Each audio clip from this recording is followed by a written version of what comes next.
A night's looking Wednesday across much of central and eastern Kentucky. We've got that area of high pressure building into the Ohio Valley, and that is going to set us up for more fantastic weather as we close out August tomorrow. It is going to be warming up a bit for the Cats home opener out at Kroger Field on Saturday. The heat will stick around through Labor Day, but at least one positive, it shouldn't be overly humid. Max HT radar and satellite, a lot of sunshine here in the bluegrass now as we've gotten a little deeper into the afternoon out to the east and down south.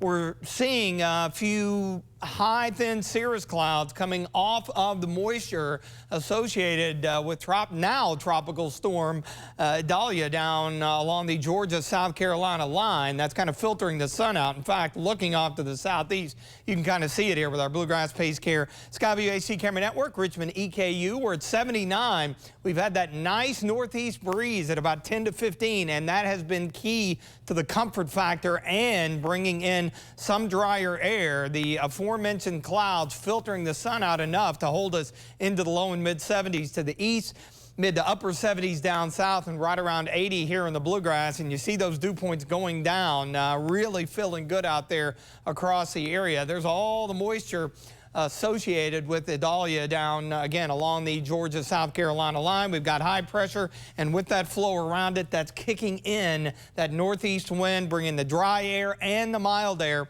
That is going to continue into the day on Thursday. How about mid to upper 50s to wrap up August? What a start as far as the final morning of the month.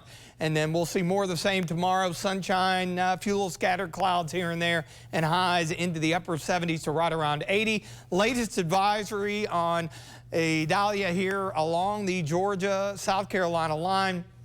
Still 70-mile-per-hour maximum sustained winds, and a lot of South Carolina and eastern Georgia dealing with flooding rains, still some strong winds, and of course any landfalling tropical system usually get spin-up tornadoes, and we've had that through Georgia and South Carolina this afternoon. Now, by tomorrow afternoon, this thing should be heading out to sea, and that'll be the end of it. But again, big chunk of real estate across the deep south dealing with this hurricane, now tropical storm. We are looking good heading into the first day of September, the polar opposite of what we dealt with all the severe weather and cancellations for high school football last Friday. Should be a good evening for that. And heading into the weekend, we slowly warm it up. A lot of the data indicating it wants to be hotter than that, but given how green everything is still is, and I mentioned the lack of humidity, yeah, it may get just a touch on the muggy side, but we're not going to be way up there in that oppressive range like we were with the heat wave at the end of last week.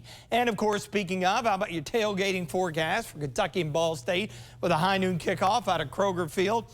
If you're out there early, 8 a.m., it's going to feel really good, and actually through the morning, not bad at all. It will be a warm to hot afternoon, depending on your perspective, but yet again, not looking at high humidity levels. Just need plenty of sunscreen and hydrate, of course. 55 overnight, fair skies, still a little breezy tomorrow, more sunshine, nice day right at 80, closing out August, and the extended forecast here, more good weather to kick off September. Of course, the long holiday weekend, it will feel like the unofficial finish to summer with afternoon highs right around the 90-degree mark, and may even add a few degrees as we head toward the mid-90s by this time next week.